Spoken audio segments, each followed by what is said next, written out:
Hi guys, today we're here with Keri-anne Payne, open water swimming legend, Olympic silver medalist, former world champion, three-time Olympian, and we're going to be chatting to her about her career, about training, technique, and her swimming going forwards.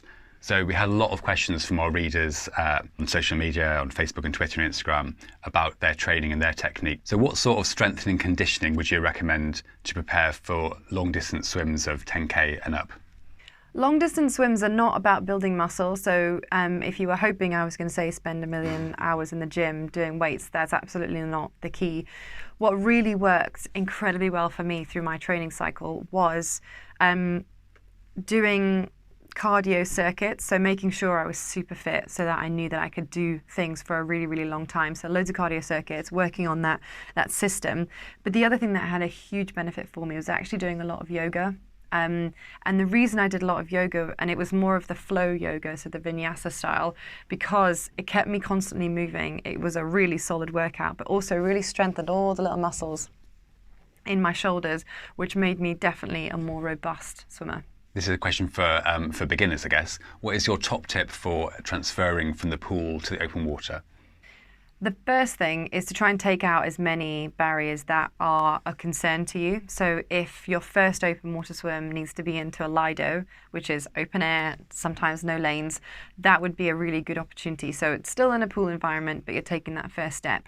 The second step would then be to maybe go to a lake with less things like things that I know people get a little bit concerned about: jellyfish, waves, rip curls, all the things that are irrational fears. Sometimes not irrational, but usually irrational fears. Take that out of the equation as well. Go to a lake, one that you know is clean, one that you know people go to, one that you know there's a lifeguard in as well. Take some people with you, and you don't have to go in and swim 10K. You can just go in, spend 5 minutes in the water seeing what it feels like, and then get back out again. If you're worried about the cold, wear a wetsuit. If you're worried about the salty water, try a lake. So take away some of the barriers, but then, challenge yourself along the way. So once you've done a Lido, you've done a lake, go down to the seaside and have a fun afternoon in the sea. Go down in the water, come back out, and then maybe do a little bit more of like a specific session if you feel like you've taken enough steps and you're excited to take on the next challenge. And what are the best drills that people can use to practice for the open water while they're swimming in the pool over winter? It's always good. Just because you're training through the winter in a pool, that does not mean that you can't do open water skills. So something that people always forget during the winter is to practice your sighting. You should definitely still keep practicing that because it strengthens up the muscles in your lower back. It strengthens up the hip flexors as well, because if you just go straight into your first open water swim and you've not done any practice of it through the winter, you start to get sore backs and sore hip flexors. So absolutely you can keep practicing that.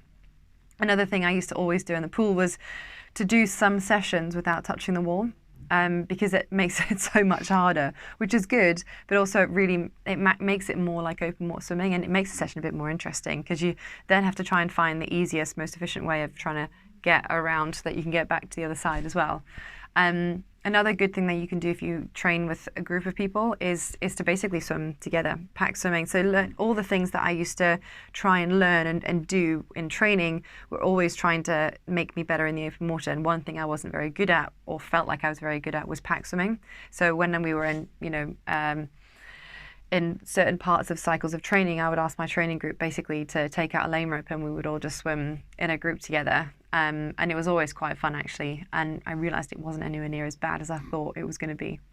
So this is a question about breathing. So did you breathe bilaterally, so to every side, while you were racing? Breathing patterns are a really personal thing. To train in one way, so say you train bilaterally, and then to only breathe one way when you do a race isn't always going to be the best option. So in open water, I would say it's a good skill if you can breathe bilaterally, and that means both ways, because say you breathe to the right and waves are coming at you from the right, or the sun's glaring in your eyes when you breathe to the right. It's really good to be able to have a bit of respite every now and then to go to the left. Having said that, I used to train a lot when I did my hard sets, breathing just to the left. I used to breathe every 2 to the left, and that was just how I felt more comfortable. And when I did the harder sections in the race, if you like, towards the end, I would be breathing pretty much every 2 as well. But in the open water, I was keen to be aware of where everyone was, so I did used to breathe bilaterally, but more for a performance benefit in that I could see where everyone was. If somebody did something, I could be aware of who was there, what they were doing. So I felt a bit more in control of the whole situation. So I did train bilaterally and breathing one way, but I know that when I did the hard stuff, I used to only ever breathe just to the left. Okay, so this is an interesting question. It's about weight. So do you recommend putting on extra weight or increasing BMI ratios for doing like long distance swims, especially I guess for channel swims? This is an interesting one, and I'm not sure that there's enough research out there potentially for either one. What I do know is the more weight that you carry, the harder things will be for you to do. So and it changes your body position. So if you carry more weight, how much is that impacting your body position? So that's probably something for you to try and figure out along the way yourselves. I think the old school way of thinking was that if you were going to do a long swim, having a bit more weight was definitely the thing that was going to help you to do that. But I don't think that's necessarily the way that things work these days, because we can almost train to prepare ourselves for those long distances. So, I wish I had an answer, but this is the answer, but I don't think there is that at the moment. So being cautious and aware that if you are putting on more weight, it is going to change your body position in the water, which will make you a little lower in the water. Now, lower in the water equals more drag, which means you have to put in more effort. So do you want to swim the distance, or do you want to swim the distance quickly, is probably what you need to ask yourself first of all. If you want to swim it quicker, you actually really want to be leaning up a little bit more, I'd say. So if you want more technique and training advice than Keri-anne, get a copy of Out to Swimmer every month, where she's our regular training and technique writer, or head over to straightlineswimming.com, her website, for more coaching and teaching information.